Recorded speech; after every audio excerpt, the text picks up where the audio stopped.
ഏവർക്കും എഴുത്താണ് യൂട്യൂബ് ചാനലിലേക്ക് സ്വാഗതം. ആദ്യമേ തന്നെ UPSC പരീക്ഷ എഴുതാൻ പോകുന്ന പ്രിയപ്പെട്ട എല്ലാ അധ്യാപക സുഹൃത്തുക്കൾക്കും വിജയാശംസകൾ നേരുന്നു. ഒരൊറ്റ കാര്യം മാത്രമേ സൂചിപ്പിക്കാനുള്ളൂ. നിങ്ങൾ ടെൻഷൻ അടിച്ച് നെഗറ്റീവ് ഒന്നും വരുത്തി വെക്കരുത്. അതുപോലെ തന്നെ അറിയാവുന്ന കാര്യങ്ങൾ മാത്രം അറ്റൻഡ് ചെയ്ത് മുന്നോട്ട് പോവുക. നമുക്ക് നെഗറ്റീവ് മാർക്കുള്ള എക്സാം ആണ്. നെഗറ്റീവ് വന്നു കഴിഞ്ഞാൽ ഉണ്ടാകുന്ന ഭവിഷ്യത്തുകളൊക്കെ നിങ്ങൾക്കറിയാം. റാങ്ക് ലിസ്റ്റിലേക്ക് ഒത്തിരി പിന്നിലേക്ക് പോകാനുള്ള സാധ്യതയുണ്ട്. അതുകൊണ്ട് അറിയാവുന്നത് മാത്രം എഴുതി മുന്നോട്ട് പോവുക. അപ്പൊ എല്ലാവർക്കും ഒരിക്കൽ കൂടി വിജയാശംസകൾ. നിങ്ങളുടെ വിലപ്പെട്ട സമയം ഈ ഒരു അവസരത്തിൽ ഞാൻ കളയുന്നില്ല. നമ്മൾ ഇന്ന് നോക്കാൻ പോകുന്നത് കറണ്ട് അവേഴ്സ് ആണ്. ഒരു റിവിഷൻ സീരീസ് ആയിട്ടാണ് ഞാൻ വന്നിരിക്കുന്നത്. പക്ഷേ നമുക്ക് കുറച്ച് സമയമേ ഉള്ളൂ. നമ്മുടെ ചാനൽ സ്റ്റാർട്ട് ചെയ്തത് തന്നെ വളരെ ഒരുപാട് താമസിച്ചാണ് സ്റ്റാർട്ട് ചെയ്തിരിക്കുന്നത്. അപ്പൊ കുറച്ച് കണ്ടന്റ് മാത്രമേ നിങ്ങളുടെ മുന്നിലേക്ക് എനിക്ക് എത്തിക്കാൻ കഴിഞ്ഞിട്ടുള്ളൂ. പക്ഷേ നമുക്ക് മാറ്റി നിർത്താൻ കഴിയാത്ത കുറെ മേഖലകളുണ്ട് കറണ്ട് അവേഴ്സിൽ. നമ്മുടെ സിലബസിൽ ഇന്ന മേഖലകളിൽ നിന്നാണ് കറണ്ട് അവേഴ്സ് വരുന്നത് എന്ന് പറഞ്ഞിട്ടുണ്ട്. ഒപ്പം പഴയ LPSAയുടെ നമ്മുടെ NC എക്സാം UPSA LPSA നടന്നിട്ടുണ്ട്. അതിന്റെ അടിസ്ഥാനത്തിൽ ചോദിച്ച ചോദ്യങ്ങൾ, ഒപ്പം തന്നെ കഴിഞ്ഞ സെപ്റ്റംബർ മുതൽ ഇപ്പോൾ വരെ നടന്ന PSC പരീക്ഷകളിലും നമ്മുടെ സിലബസിൽ അധിഷ്ഠിതമായിട്ട് വന്ന ചില കറണ്ട് അവേഴ്സ് ഉണ്ട്. അതുകൂടിയാണ് നമ്മൾ ഇന്ന് നോക്കുന്നത്. അപ്പൊ ഏതെങ്കിലും മേഖലകളിൽ നിന്ന് നോക്കാതിരുന്നിട്ടുണ്ടെങ്കിൽ, വിട്ടുപോയിട്ടുണ്ടെങ്കിൽ അതുകൂടി നോക്കുക. വളരെ കുറച്ച് കാര്യങ്ങളെ നോക്കുന്നുള്ളൂ. പരീക്ഷാ പോയിന്റ് ഓഫ് വ്യൂവിലാണ് ഈ ക്ലാസ് നിങ്ങളുടെ മുന്നിലേക്ക് എടുക്കുന്നത്. കാരണം എല്ലാ കറണ്ട് അവേഴ്സും ഈ ഒരു അവസാന നിമിഷം നിങ്ങളുടെ തലയിലേക്ക് കുത്തിക്കയറ്റാൻ ഞാൻ ആഗ്രഹിക്കുന്നുമില്ല, ശ്രമിക്കുന്നുമില്ല. പക്ഷെ നമുക്ക് വിട്ടുകളയാൻ കഴിയാത്ത ചില മേഖലകളുണ്ട്. അതാണ് ഇന്നത്തെ ഈ ക്ലാസ്സിൽ നമ്മൾ നോക്കാൻ പോകുന്നത്. അപ്പോൾ ആദ്യം നമ്മൾ നോക്കാൻ പോകുന്നത് നമ്മുടെ പൊളിറ്റിയുമായി ബന്ധപ്പെട്ടുള്ള കാര്യമാണ്. നമുക്ക് ഇന്ത്യൻ പൊളിറ്റിയിൽ പാർലമെന്റിനെ കുറിച്ച് നമുക്ക് പഠിക്കാനുണ്ട്. പുതിയ പാർലമെന്റ് മന്ദിരം, അതുകൊണ്ട് തന്നെ ക്വസ്റ്റ്യൻ പേപ്പറിൽ ഇടം പിടിക്കാനുള്ള സാധ്യതയുമുണ്ട്.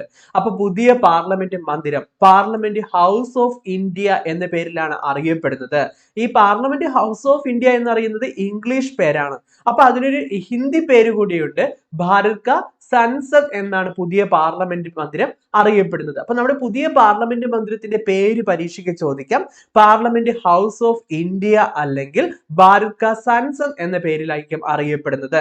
ഇനി നമ്മുടെ പഴയ പാർലമെന്റ് മന്ദിരത്തിന് ഏത് പേരിലാണ് അറിയപ്പെടുന്നത്? സംവിധാൻ സദൻ എന്ന പേരിലാണ് നമ്മുടെ പഴയ പാർലമെന്റ് മന്ദിരം അറിയപ്പെടാൻ പോകുന്നത്.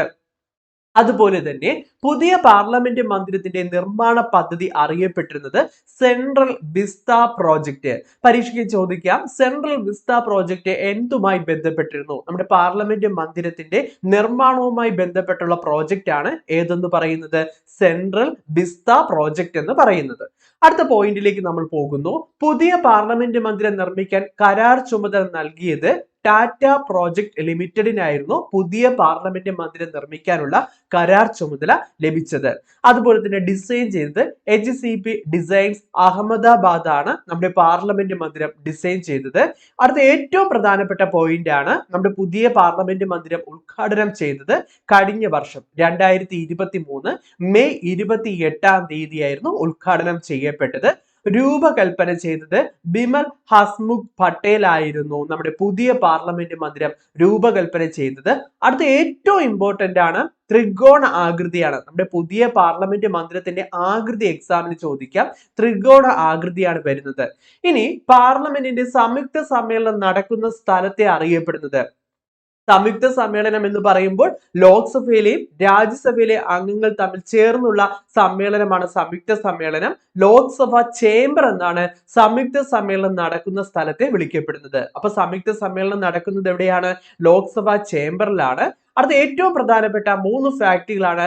ലോക്സഭയിലെ സീറ്റുകളുടെ എണ്ണം എന്ന് പറയുന്നത് 888. അപ്പോൾ രാജ്യസഭയിലെ സീറ്റുകളുടെ എണ്ണം എന്ന് പറയുന്നത് 384 ആണ്.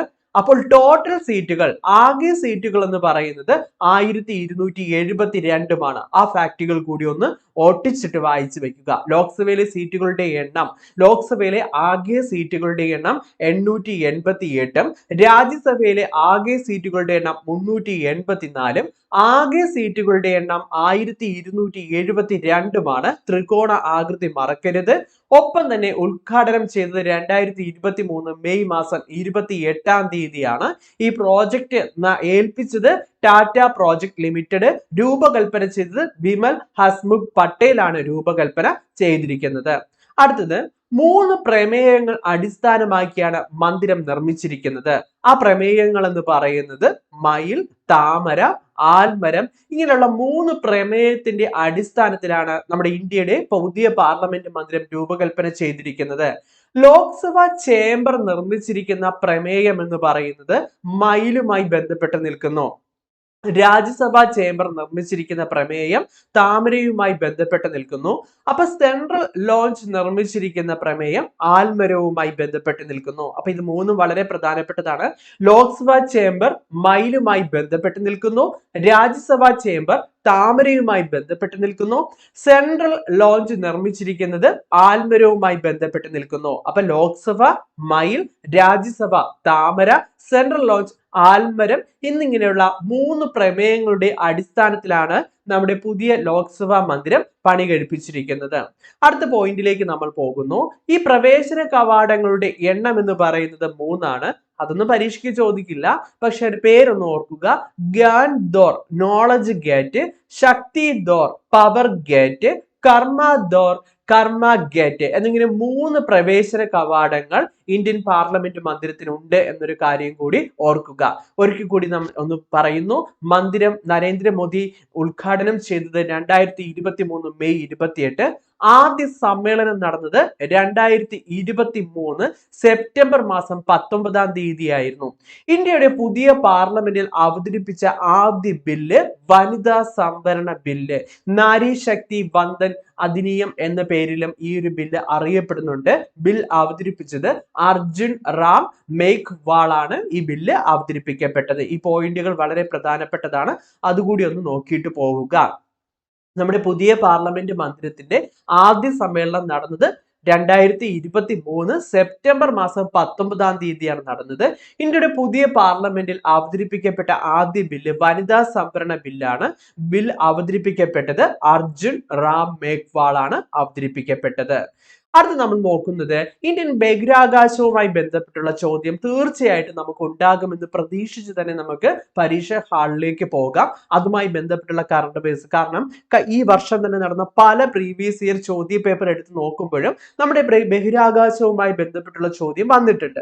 അതുകൊണ്ട് തന്നെ നമുക്കും അത് വിട്ടുകളയാൻ കഴിയില്ല. നമ്മുടെ സിലബസിലും ഇന്ത്യയുടെ സയൻസ് ആൻഡ് ടെക്നോളജിയുടെ പുരോഗതിയെ കുറിച്ചും ഡെവലപ്മെന്റിനെ കുറിച്ചും ഒക്കെ തന്നെ ചോദിച്ചിട്ടുള്ളത് കൊണ്ട് തന്നെ നമുക്ക് ഇതുമായി ബന്ധപ്പെട്ട കറണ്ട് അഫയേഴ്സ് സയൻസ് മേഖലയിൽ നിന്ന് നമുക്ക് പ്രതീക്ഷിക്കാവുന്നതാണ്.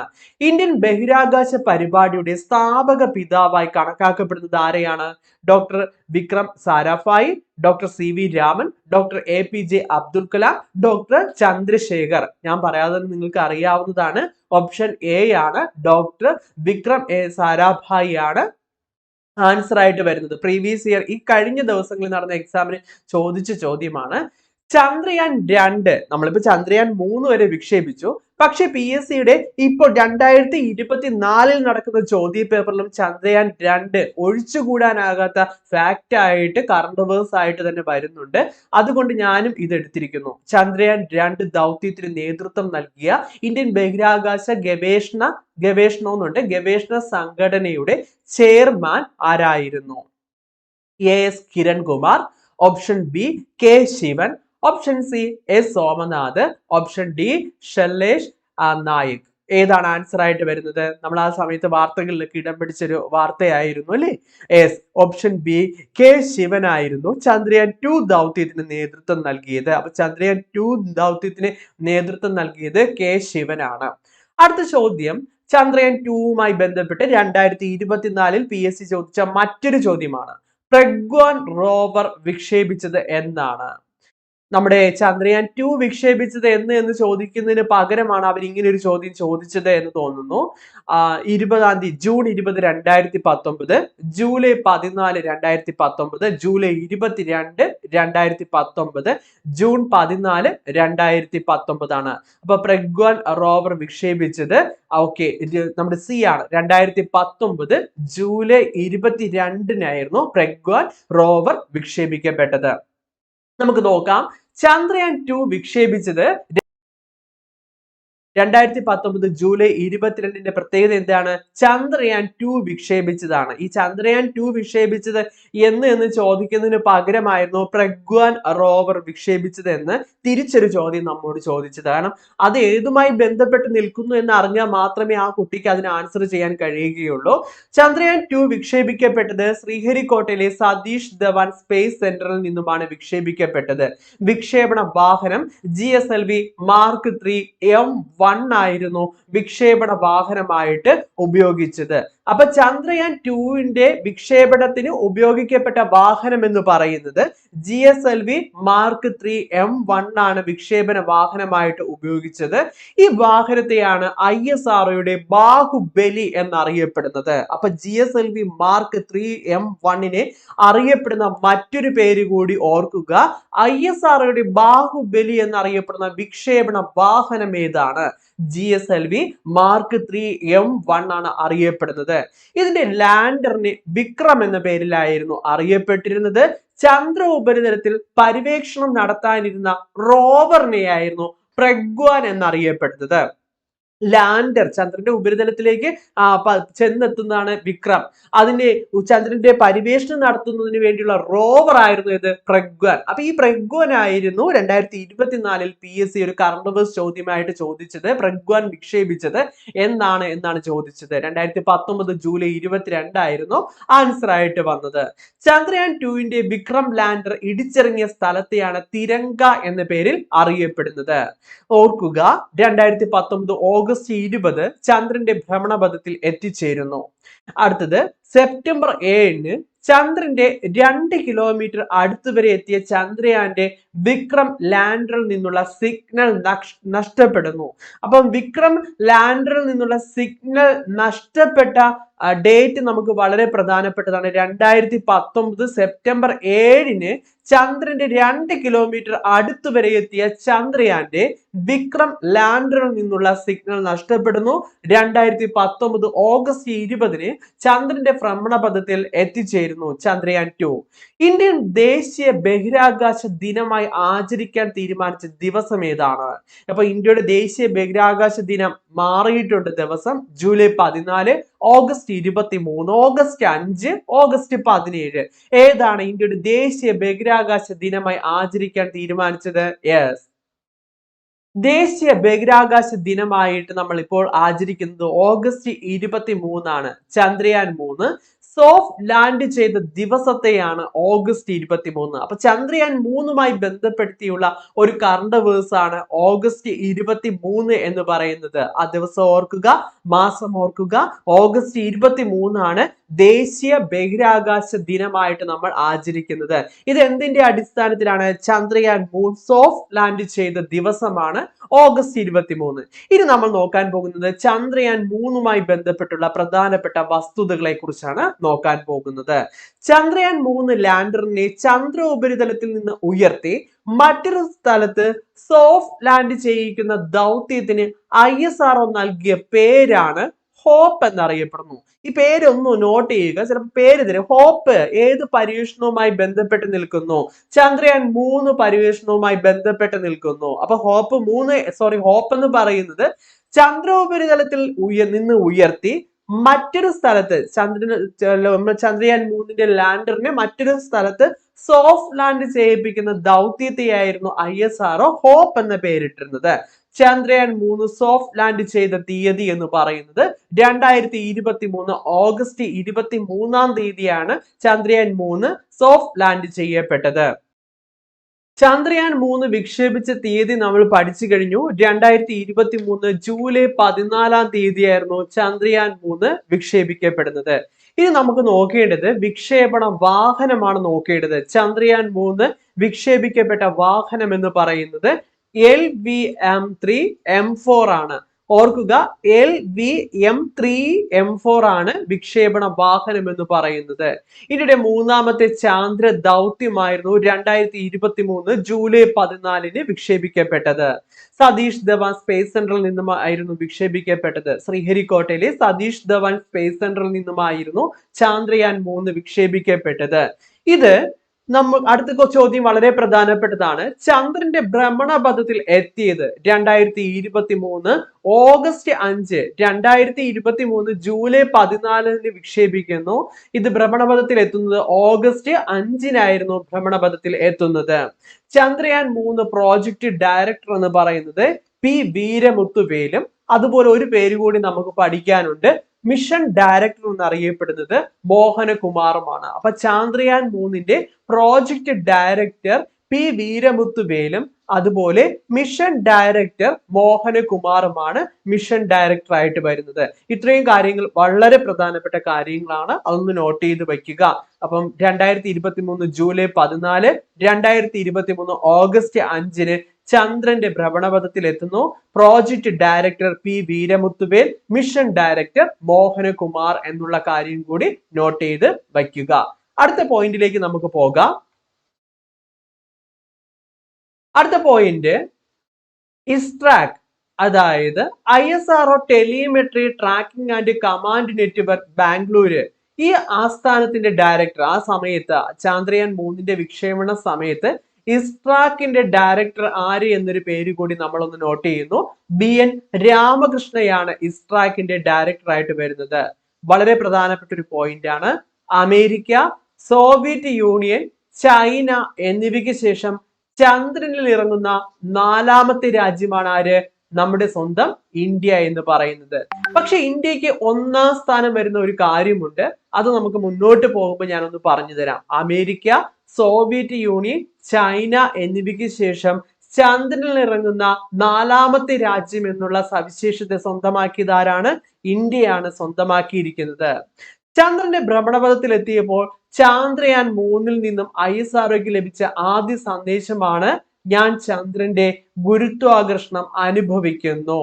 അപ്പൊ ഭ്രമണപഥത്തിൽ എത്തിയപ്പോൾ ചന്ദ്രയാൻ 3 നിന്നും ISROയ്ക്ക് ലഭിച്ചത് ഞാൻ ചന്ദ്രന്റെ ഗുരുത്വാകർഷണം അനുഭവിക്കുന്നു എന്നുള്ള പോയിന്റ് വളരെ പ്രധാനപ്പെട്ടതാണ്. അടുത്ത ഫാക്ടിലേക്ക് നമുക്ക് കടക്കാം.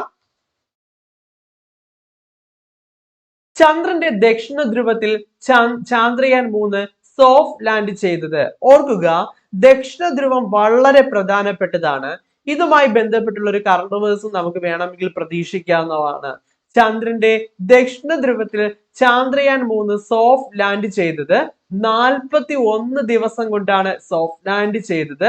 ലാൻഡറിന്റെയും റോവറിന്റെയും പരിവേഷണ കാലം എന്ന് പറയുന്നത് 14 ഭൗമ ദിനങ്ങളായിരുന്നു. ചന്ദ്രയാൻ 3 ലാൻഡറിന്റെയും റോവറിന്റെയും പരിവേഷണ കാലം 14 ഭൗമ ദിനമായിരുന്നു. ചന്ദ്രന്റെ ദക്ഷിണ ധ്രുവത്തിൽ സോഫ്റ്റ് ലാൻഡ് ചെയ്ത ആദ്യത്തെ രാജ്യം, ഞാൻ പറഞ്ഞു ആ ഒരു പ്രത്യേകത ഇന്ത്യക്കാണ് ഉള്ളത്. എന്താണ്? ചന്ദ്രന്റെ ദക്ഷിണ ധ്രുവത്തിൽ സോഫ്റ്റ് ലാൻഡ് ചെയ്ത ആദ്യ രാജ്യം എന്നുള്ള പ്രത്യേകത ആർക്കാണ് ഉള്ളത്? നമ്മുടെ ഇന്ത്യക്കാണ് ലഭിക്കപ്പെട്ടിരിക്കുന്നത്. അപ്പൊ ചന്ദ്രന്റെ ദക്ഷിണ ധ്രുവത്തിൽ സോഫ്റ്റ് ലാൻഡ് ചെയ്ത ആദ്യ രാജ്യം എന്നുള്ള പ്രത്യേകതയും ആർക്കാണ്? ഇന്ത്യക്കാണ് ലഭിച്ചിരിക്കുന്നത്. ആ ഒരു പോയിന്റ് വളരെ പ്രധാനപ്പെട്ട പോയിന്റ് ആണ്, അതുകൂടി ജസ്റ്റ് ഒന്ന് നോട്ട് ചെയ്യുക. അടുത്തത് 2023 ഓഗസ്റ്റിൽ ചന്ദ്രയാൻ 3 പ്രഗ്വാൻ റോവർ ചന്ദ്രനിൽ ഏത് മൂലകത്തിന്റെ സാന്നിധ്യമാണ് ആദ്യമായി സ്ഥിരീകരിച്ചത്? ഈ റോവർ എന്ന് പറയുന്നത് ശരിക്കും പറഞ്ഞാൽ പരീക്ഷണം നടത്തുന്നതിന് വേണ്ടി ചന്ദ്രയാനിൽ വച്ചിട്ടുള്ള ഒരു നമ്മൾ എന്താ പറയാ അടുത്ത ചോദ്യം, 2023 ഓഗസ്റ്റിൽ ചന്ദ്രയാൻ 3 പ്രഗ്വാൻ റോവർ ചന്ദ്രനിൽ ഏത് മൂലകത്തിന്റെ സാന്നിധ്യമാണ് ആദ്യമായി സ്ഥിരീകരിച്ചത്? ഏതാണ്?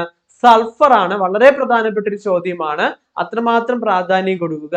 സൾഫറിന്റെ സാന്നിധ്യം സ്ഥിരീകരിച്ചത് ഏത് റോവറാണ്? പ്രഗ്വാൻ എന്ന് പറയുന്ന റോവറാണ് സ്ഥിരീകരിച്ചത്. അതുമായി ബന്ധപ്പെട്ടുള്ള കാര്യങ്ങൾ അതും കൂടി ജസ്റ്റ് ഒന്ന് മനസ്സിലേക്ക് കൊണ്ടുവരിക. ചന്ദ്രനിൽ ഏത് ഗർത്തങ്ങളുടെ സമതലങ്ങൾക്കിടയിലാണ് ചന്ദ്രയാൻ 3 സോഫ്റ്റ് ലാൻഡ് ചെയ്തത് എന്ന് ചോദിച്ച മാൻസിനസ് സി, സിംപോലിസസ് എന്നീ 2 ഗർത്തങ്ങളുടെ സമതലങ്ങൾക്കിടയിലാണ് ചന്ദ്രയാൻ 3 സോഫ്റ്റ് ലാൻഡ് ചെയ്തത്. ചാന്ദ്രയാൻ 3 സോഫ്റ്റ് ലാൻഡ് ചെയ്ത സ്ഥലത്തിനെ ഇപ്പോൾ ശിവശക്തി പോയിന്റ് എന്നാണ് അറിയപ്പെടുന്നത്. ഈ പേര് നിർദ്ദേശിക്കപ്പെട്ടത് നമ്മുടെ ബഹുമാനപ്പെട്ട പ്രധാനമന്ത്രി നരേന്ദ്രമോദിയാണ്. അപ്പൊ ചന്ദ്രയാൻ 3 സോഫ്റ്റ് ലാൻഡ് ചെയ്ത സ്ഥലത്തെ ശിവശക്തി പോയിന്റ് എന്നാണ് അറിയപ്പെട്ടിരിക്കുന്നത്. ആ പേര് കൂടി ഒന്ന് നോട്ട് ചെയ്യുക. അപ്പോൾ ഫസ്റ്റ് നമ്മൾ നോക്കാൻ പോകുന്നത് ചന്ദ്രാസ് സർഫേസ് തെർമോഫിസിക്കൽ എക്സ്പെരിമെന്റ് അല്ലെങ്കിൽ ചാസ്റ്റി എന്നറിയപ്പെടുന്നതാണ്. ഇത് വച്ചിരിക്കുന്നത് ചന്ദ്രന്റെ ധ്രുവ പ്രദേശത്തിന് സമീപത്തെ ഉപരിതലത്തിലെ രാസവസ്തുക്കൾ സംബന്ധിച്ച വിവരങ്ങൾ വിശകലനം ചെയ്ത് താപ വ്യതിയാനങ്ങളെ കുറിച്ച് പഠിക്കുന്നതിന് വേണ്ടിയാണ് ചാന്ദ്രാസ് സർഫേസ് തെർമോഫിസിക്കൽ എക്സ്പെരിമെന്റ്സ് അല്ലെങ്കിൽ ചാസ്തി എന്നറിയപ്പെടുന്ന പേലോഡ് വച്ചിരിക്കുന്നത്. ഇത് പരിശോധിക്കുന്ന പ്രകാരം ചന്ദ്രന്റെ ദക്ഷിണ ധ്രുവത്തിലെ ഉപരിതല താപനില 50 ഡിഗ്രി സെൽഷ്യസ് ഉണ്ട് എന്ന് കണ്ടെത്താൻ കഴിഞ്ഞിട്ടുണ്ട്. അടുത്തത് Rambha LP radio anatomy of moon bound hypersensitive ionosphere and atmosphere Langmuir probe എന്നാണ് അറിയപ്പെടുന്നത്. ചന്ദ്രന്റെ ഉപരിതലത്തിലുള്ള പ്ലാസ്മയുടെ സാന്നിധ്യം കണ്ടെത്താൻ സഹായിക്കുന്ന ഒന്നായിരുന്നു റാംഫ LP എന്ന് പറയുന്നത്. മൂന്നാമത് ഇൽസ instrument of lunar seismic activity. Lander ഇറങ്ങുമ്പോൾ പ്രതലത്തിൽ ഉണ്ടാകുന്ന പ്രകമ്പനങ്ങൾ അളക്കുകയും മേൽഭാഗം ചിത്രീകരിക്കുന്നതിനും വേണ്ടിയായിരുന്നു ഇൽസ എന്ന് പറയുന്ന ഇൻസ്ട്രുമെന്റ്. നാലാമത്തത് LRA laser retro reflector array. എന്തായിരുന്നു അത്? നാസ രൂപകൽപ്പന ചെയ്ത പേലോഡർ ആയിരുന്നു LRA എന്നറിയപ്പെടുന്നത്. ലേസർ രശ്മികൾ ഉപയോഗിച്ചുകൊണ്ട് ചന്ദ്ര ഉപരിതലത്തിന്റെ ദൂരം കണക്കാക്കുന്നതിന് വേണ്ടിയായിരുന്നു. അപ്പൊ ചന്ദ്രയാൻ 3 ആകെ പേലോഡുകളുടെ എണ്ണം എന്ന് പറയുന്നത് 7 എണ്ണമാണ്. 4 ലാൻഡർ പേലോഡുകളും 2 റോവർ പേലോഡുകളും അതേപോലെ തന്നെ ഒരു പ്രൊപ്പൽഷൻ മൊഡ്യൂൾ പേലോഡും ഉണ്ടായിരുന്നു എന്നുള്ള കാര്യം കൂടി ഓർക്കുക. റോവർ പേലോഡുകളിൽ 2 എണ്ണമാണ് ഉണ്ട് എന്ന് ഞാൻ പറഞ്ഞു. 4 ഓപ്ഷൻ നൽകിയിട്ടുണ്ട്. അപ്പൊ ഈ ചോദ്യത്തിന് ഉത്തരം നൽകണമെന്നുണ്ടെങ്കിൽ എത്ര പേലോഡുകൾ ഉൾപ്പെട്ടിട്ടുണ്ട് എന്ന് അറിഞ്ഞാൽ മാത്രമേ നമുക്ക് ഉത്തരം എഴുതാൻ കഴിയുകയുള്ളൂ. സോ നമുക്ക് ഓരോന്നായിട്ടൊന്ന് ചെക്ക് ചെയ്യാം. ചന്ദ്രയാൻ 3 ലാൻഡറിലെ പേലോഡുകളിൽ ഉൾപ്പെടാത്തത് ഷേപ്പ് എന്നുള്ളതാണ്. ബാക്കി എല്ലാം തന്നെ പേലോഡുകളാണ്. അപ്പൊ അത് എങ്ങനെയാണ് എന്ന് ചോദിച്ചാൽ ഈ കാണപ്പെടുന്ന ചിത്രം ഒന്ന് നോക്കുക. 4 പേലോഡുകളാണ് ലാൻഡർ. ഒന്ന് laser induced breakdown spectroscopy എന്നാണ് അറിയപ്പെടുന്നത്. ലാൻഡ് ചെയ്യുന്ന സ്ഥലത്തെ മണ്ണിന്റെയും പാറകളുടെയും മൂലഘടന നിർണ്ണയിക്കാൻ വേണ്ടിയാണ് laser induced breakdown spectroscopy അതിലുണ്ടായിരുന്നത്. രണ്ടാമത്തേത് ആൽഫ പാർട്ടിക്കിൾ എക്സ്റേ സ്പെക്ട്രോമീറ്റർ എന്ന് പറയുന്നതാണ്. ചന്ദ്രന്റെ ഉപരിതലത്തെ കുറിച്ച് കൂടുതൽ മനസ്സിലാക്കി രാസഘടനയും ധാതുഘടനയും പഠിക്കാൻ വേണ്ടിയാണ് ആൽഫ പാർട്ടിക്കിൾ എക്സ്റേ സ്പെക്ട്രോമീറ്റർ ഉപയോഗപ്പെടുത്തിയിരിക്കുന്നത്. അപ്പൊ ഈ 2 റോവർ പേലോഡുകളെ കുറിച്ച് ഓർക്കുക. ഇന്ത്യൻ ബഹിരാകാശ ഗവേഷണ സംഘടനയുടെ ഇപ്പോഴത്തെ ചെയർമാൻ S സോമനാഥ് ആണ്. തിരുവനന്തപുരം വിക്രം സാരാഭായ് ബഹിരാകാശ കേന്ദ്രം ഡയറക്ടർ ആയിരുന്നു അദ്ദേഹം. ചെയർമാൻ പദവിയിലെത്തുന്ന 5ാമത്തെ മലയാളിയാണ് S സോമനാഥ് എന്ന് പറയുന്ന വ്യക്തി. അടുത്ത് നമ്മൾ നോക്കാൻ പോകുന്നത് ഗഗൻയാൻ മിഷനെ കുറിച്ചാണ്. മനുഷ്യനെ ബഹിരാകാശത്ത് എത്തിക്കാനുള്ള ISROയുടെ പദ്ധതിയാണ് ഗഗൻയാൻ. ഗഗൻയാൻ മിഷൻ ഇന്ത്യയുമായി സഹകരിക്കുന്ന രാജ്യങ്ങൾ റഷ്യയും ഫ്രാൻസുമാണ്. 3 പേരെ ബഹിരാകാശത്തേക്ക് അയക്കാനുള്ള പദ്ധതിയാണ്. ഗഗൻയാൻ സഞ്ചാരികളുടെ പരിശീലനത്തിനായി ISRO രൂപീകരിച്ച സ്ഥാപനമാണ് ഹ്യൂമൻ സ്പേസ് ഫ്ലൈറ്റ് സെന്റർ. ഇത് ബാംഗ്ലൂരിലാണ് ഹ്യൂമൻ സ്പേസ് ഫ്ലൈറ്റ് സെന്ററിന്റെ ആസ്ഥാനം എന്ന് പറയുന്നത്. ഗഗൻയാൻ സഞ്ചാരികളുടെ പരിശീലനത്തിന് വേണ്ടി ISRO രൂപീകരിച്ച സ്ഥാപനത്തെയാണ് ഹ്യൂമൻ സ്പേസ് ഫ്ലൈറ്റ് സെന്റർ എന്നറിയപ്പെടുന്നത്. 3 പേരെയാണ് ബഹിരാകാശത്തേക്ക് അയക്കാനുള്ള പദ്ധതി ഇട്ടിരിക്കുന്നത്. ഇന്ത്യൻ ബഹിരാകാശ യാത്രികർ അറിയപ്പെടുന്ന പേര് വ്യോമോനോട്ട് എന്നാണ്. മനുഷ്യർക്ക് മുമ്പേ പരീക്ഷണ പറക്കലിനായി ISRO ബഹിരാകാശത്തേക്ക് അയക്കുന്ന റോബോട്ടാണ് വ്യോമമിത്ര. അർദ്ധ മനുഷ്യ പെൺ റോബോട്ടാണ് വ്യോമമിത്ര എന്നറിയപ്പെടുന്നത്. ഹിന്ദിയിലും ഇംഗ്ലീഷിലും വ്യോമമിത്രയ്ക്ക് സംസാരിക്കാൻ കഴിയുന്നതുമാണ്. അപ്പൊ ഇന്ത്യൻ ബഹിരാകാശ യാത്രികരെ വ്യോമോനോട്ട് എന്ന പേരിലാണ് അറിയപ്പെടുന്നത്. നമ്മുടെ ഈ ഗഗൻയാൻ പ്രോജക്റ്റിന്റെ ഡയറക്ടർ R ഹട്ടൻ ആണ്. പ്രാരംഭ പ്രവർത്തനങ്ങളുടെ ചുമതല വഹിക്കുന്ന മലയാളി VR ലളിതാംബികയാണ്. പ്രതീക്ഷിത ചെലവ് 10,000 കോടിയാണ്. 2 ആളില്ലാ വിമാനങ്ങളടക്കം ആകെ 3 വിമാനങ്ങൾ ഓർബിറ്റിലേക്ക് അയക്കുന്നു. യാത്രികരെ തിരഞ്ഞെടുക്കാനും പരിശീലിപ്പിക്കുവാനും കരാർ ഒപ്പിട്ട കമ്പനിയാണ് ഗ്ലോസ്കോസ്. റഷ്യയിലെ ഗ്ലോക്കോമോസ് എന്ന് പറയുന്ന കമ്പനിയുമായിട്ടാണ് ഒപ്പിട്ടിരിക്കുന്നത്. 2018 ഓഗസ്റ്റ് 15-നാണ് പ്രധാനമന്ത്രി ഗംഗയാൻ മിഷൻ പ്രഖ്യാപിച്ചിരിക്കുന്നത്. ഇന്ത്യയുടെ ബഹിരാകാശ പദ്ധതിയായ ഗഗൻയാൻ ദൗത്യത്തിന്റെ ഗ്രൂപ്പ് ക്യാപ്റ്റനായ മലയാളി പ്രശാന്ത് ബാലകൃഷ്ണനാണ്. 4 പേരാണ് ദൗത്യത്തിനായി തിരഞ്ഞെടുത്തത്. പ്രശാന്ത് ബാലകൃഷ്ണൻ, അജിത് കൃഷ്ണൻ, പ്രതാപ്, ശുഭാൻഷു ശുക്ല എന്നിങ്ങനെ അറിയപ്പെടുന്ന 4 പേരെയാണ് നിയമിച്ചിരിക്കുന്നത്. ദൗത്യം വിജയമായാൽ US, റഷ്യ, ചൈന എന്നിവയ്ക്ക് ശേഷം ഈ നേട്ടം കൈവരിക്കുന്ന അടുത്ത രാജ്യം എന്നുള്ള പ്രത്യേകത കൂടി ആർക്കുണ്ട്? ഇന്ത്യക്ക് ലഭിക്കുകയാണ് ചെയ്യുന്നത്. അടുത്ത ഫാക്ട് ആദിത്യ L1 കുറിച്ചാണ്. ആദിത്യ സൂര്യനെ കുറിച്ച് പഠിക്കാൻ വേണ്ടി ബഹിരാകാശത്തേക്ക് അയക്കപ്പെട്ട പദ്ധതിയായിരുന്നു. 2023 സെപ്റ്റംബർ 2-നായിരുന്നു ഇത് നടന്നത്. വിക്ഷേപിച്ച സ്ഥലം സതീഷ് ധവാൻ സ്പേസ് സെന്റർ, ശ്രീഹരിക്കോട്ട. വാഹനം ഓർക്കുക PSLV C-57. ദൗത്യ കാലാവധി 5 വർഷവും 2 മാസവുമാണ്. മിഷൻ ഡയറക്ടർ SR ബിജു ആണ്. പ്രോജക്ട് ഡയറക്ടർ നിഗാർ ഷാജിയുമാണ്. Principal scientist doctor K Sankara സുബ്രഹ്മണ്യനുമായിരുന്നു. വാഹനം വളരെ പ്രധാനപ്പെട്ടതാണ്. PSLV C-57 വാഹനമാണ് ആദിത്യ L1 വിക്ഷേപിക്കുന്നതിന് വേണ്ടി ഉപയോഗിച്ചത്. 2023 സെപ്റ്റംബർ 2-നായിരുന്നു വിക്ഷേപിച്ചത്. ആദിത്യ L1 ഭൂമിയുടെ ഭ്രമണപഥത്തിൽ നിന്ന് പുറത്തു കടന്നത് സെപ്റ്റംബർ 30-നും ലാഗ്രാഞ്ച് പോയിന്റിലുള്ള ഹെലോ ഭ്രമണപഥത്തിൽ എത്തിയത് 2024 ജനുവരി 6-ാം. അടുത്ത നമ്മൾ അവാർഡുകളുമായി ബന്ധപ്പെട്ടതാണ് നോക്കാൻ പോകുന്നത്. നമുക്കറിയാം നമ്മുടെ സിലബസിൽ നമ്മുടെ മലയാളം പഠിക്കാൻ നമുക്കുണ്ട്. അപ്പൊ മലയാള കൃതികളും നോവല്, കവിതാ സമാഹാരം തുടങ്ങിയവയൊക്കെ പഠിക്കുന്നത് കൊണ്ട് തന്നെ ഇതുമായി ബന്ധപ്പെട്ടുള്ള അവാർഡുകളും നമുക്ക് പ്രതീക്ഷിക്കാവുന്നതുമാണ്. അപ്പോൾ കഴിഞ്ഞ ഒരു NCA ക്വസ്റ്റ്യൻ പേപ്പറിൽ ഒരു ചോദ്യം അവാർഡുമായി ബന്ധപ്പെട്ടത് വന്നിട്ടുണ്ടായിരുന്നു. ഗുരുവായൂരപ്പൻ ട്രസ്റ്റിന്റെ 2023 53ാമത് ഓടക്കുഴൽ അവാർഡ് 30,000 രൂപയാണ് ഓടക്കുഴൽ അവാർഡ് പ്രകാരം ലഭിക്കുന്നത്. പ്രശസ്തി പത്രവും ലഭിക്കുന്നുണ്ട്. ഇത് ലഭിച്ചത് PN ഗോവിന്ദൻ കൃഷ്ണനായിരുന്നു. അദ്ദേഹത്തിന്റെ കവിത മാംസഭോജിക്കാണ് ലഭിച്ചത്. 2022 52ാമത് ഓടക്കുഴൽ അവാർഡ് ലഭിച്ചത് അംബികാസുധൻ മാങ്ങാടിനായിരുന്നു. കൃതി പ്രാണവായു എന്ന് പറയുന്ന കഥാസമാഹാരത്തിനാണ് ലഭിച്ചത്. 2021 51ാമത്തെ പുരസ്കാരം ലഭിച്ചത് സാറ ജോസഫിന്റെ ബുദ്ധിനി എന്ന് പറയുന്നത്. ഇത് വളരെ പ്രധാനപ്പെട്ടതാണ്, അതൊന്ന് ഓർത്തു വയ്ക്കുക. ബുദ്ധിനി എന്ന് പറയുന്നത് കാരണം ഇപ്പൊ ലേറ്റസ്റ്റ് ആയിട്ട് കറണ്ട് ഫാക്റ്റ് ആയിട്ട് നിൽക്കുന്നുണ്ട്. അപ്പൊ ഗുരുവായൂരപ്പൻ ട്രസ്റ്റ് ആണ് ഓടക്കുഴൽ അവാർഡ് നൽകുന്നത്. 30,000 രൂപയാണ് നൽകുന്നത്. 2023 53ാമത് ഓടക്കുഴൽ അവാർഡാണ് നൽകിയത്. ആർക്കാണ് ലഭിച്ചത്? PN ഗോപി കൃഷ്ണനായിരുന്നു. കവിത മാംസഭോജി എന്ന് പറയുന്ന കവിതയ്ക്കാണ് ലഭിച്ചത്.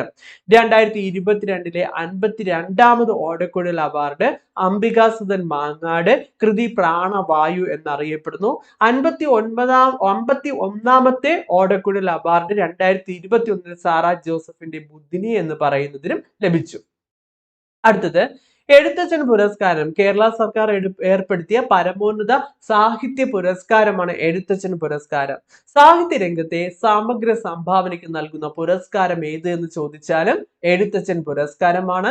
2023 പുരസ്കാരത്തിന് അർഹനായത് SK വസന്തനാണ്. 2022 പുരസ്കാരം സേതുവിനും 2021 പുരസ്കാരം നേടിയത് P വത്സലയാണ്. അപ്പൊ 2021 എഴുത്തച്ഛൻ പുരസ്കാരം ലഭിച്ചത് P വത്സല, 2022 പുരസ്കാരം ലഭിച്ചത് സേതു, 2023 പുരസ്കാരത്തിന് അർഹമായത് SK വസന്തനുമാണ് അർഹനായത്.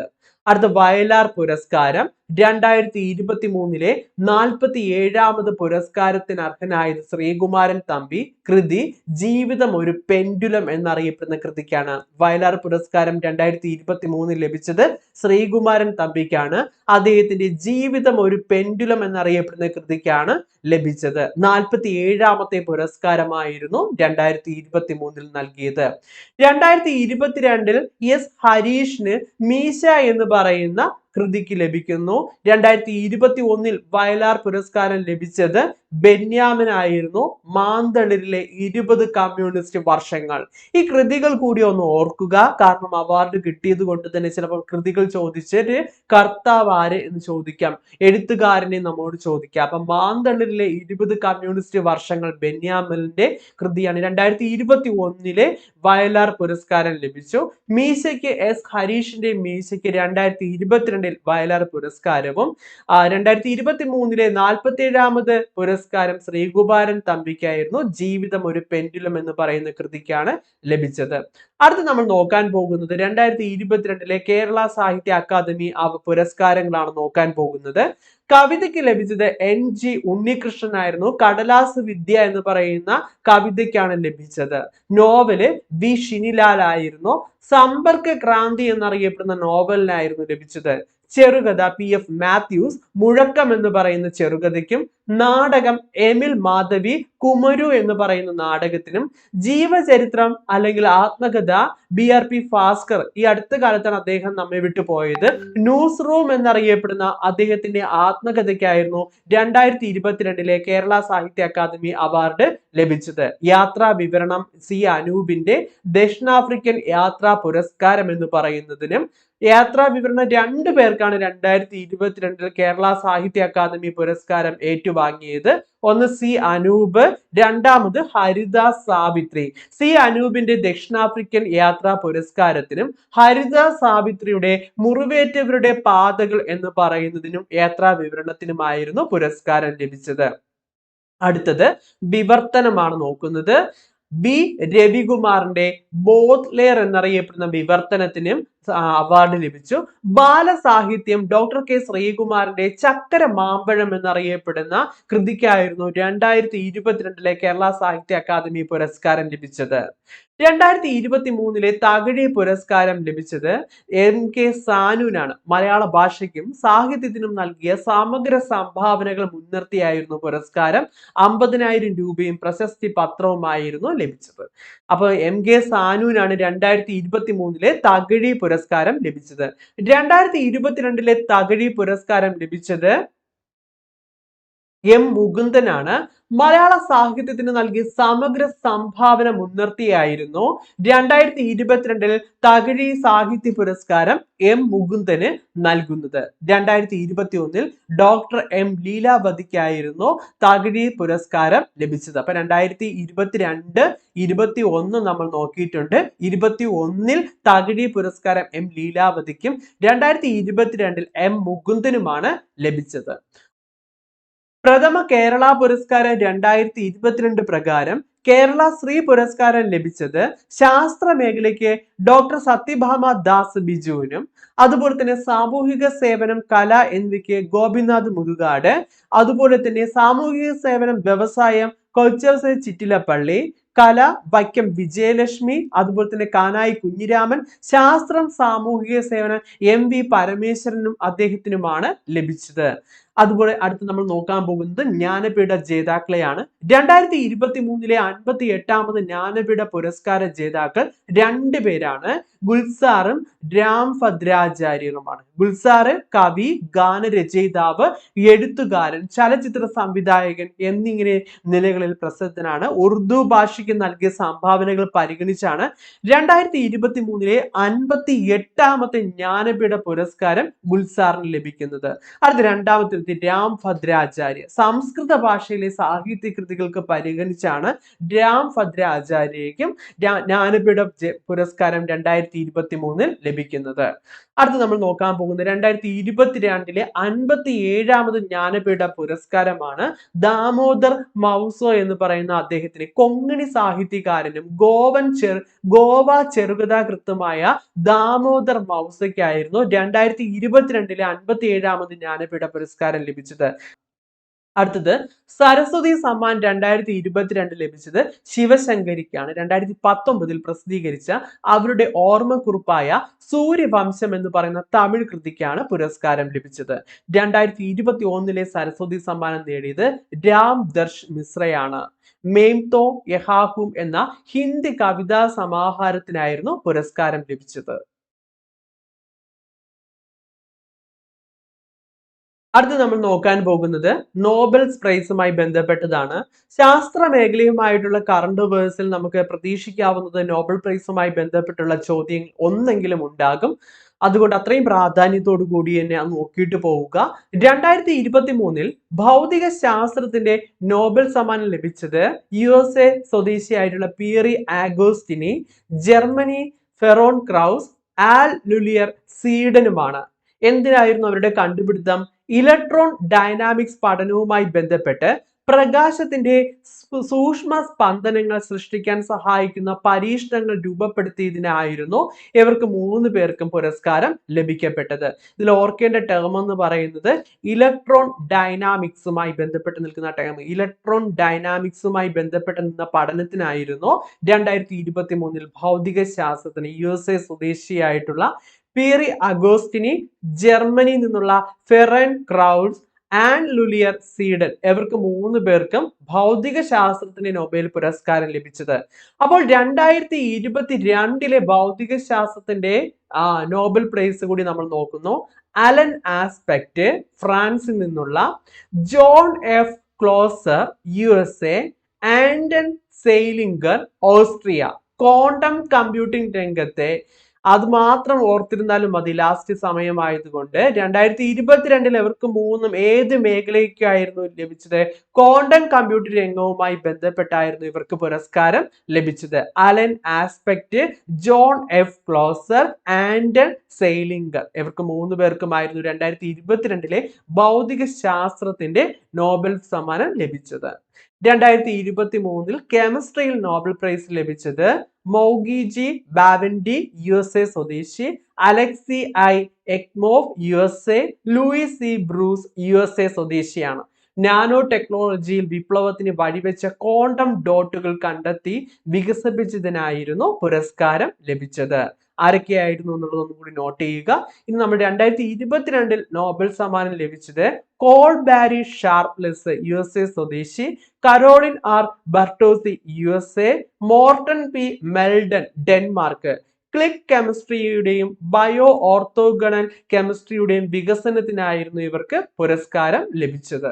അടുത്ത് നമ്മൾ നോക്കാൻ പോകുന്നത് മെഡിസിൻ ആണ്. 2023 മെഡിസിന്റെ നോബൽ പ്രൈസ് കാറ്റ്ലിൻ കാരിക്കോ ഹംഗറിയാണ്, ഡ്രൂ വീസ്മാൻ USA COVID-19 ഫലപ്രദമായ mRNA വാക്സിനുകൾ വികസിപ്പിക്കാൻ പ്രാപ്തമാക്കിയ ന്യൂക്ലിയോസൈഡ് ബേസ് പരിഷ്കരണങ്ങളെ കുറിച്ചുള്ള കണ്ടുപിടുത്തത്തിനായിരുന്നു ഇവർക്ക് പുരസ്കാരം ലഭിച്ചത്.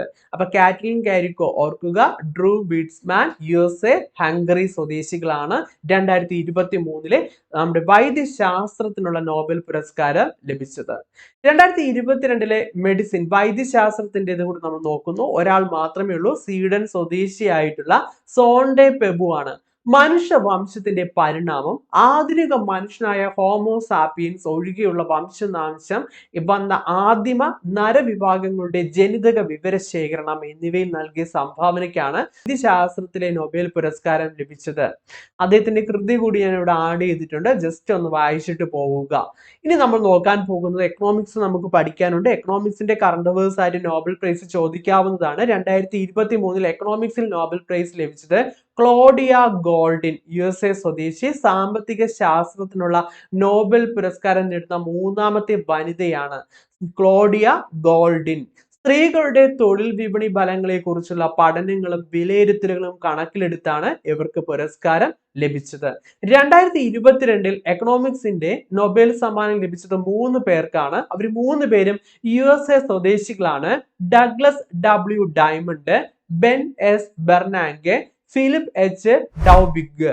ബാങ്കുകളും ധനപ്രതിസന്ധികളും എന്ന വിഷയത്തിലെ ഗവേഷണത്തിനാണ് ഇവർക്ക് സാമ്പത്തിക ശാസ്ത്രത്തിന്റെ നൊബേൽ പുരസ്കാരം ലഭിച്ചത്.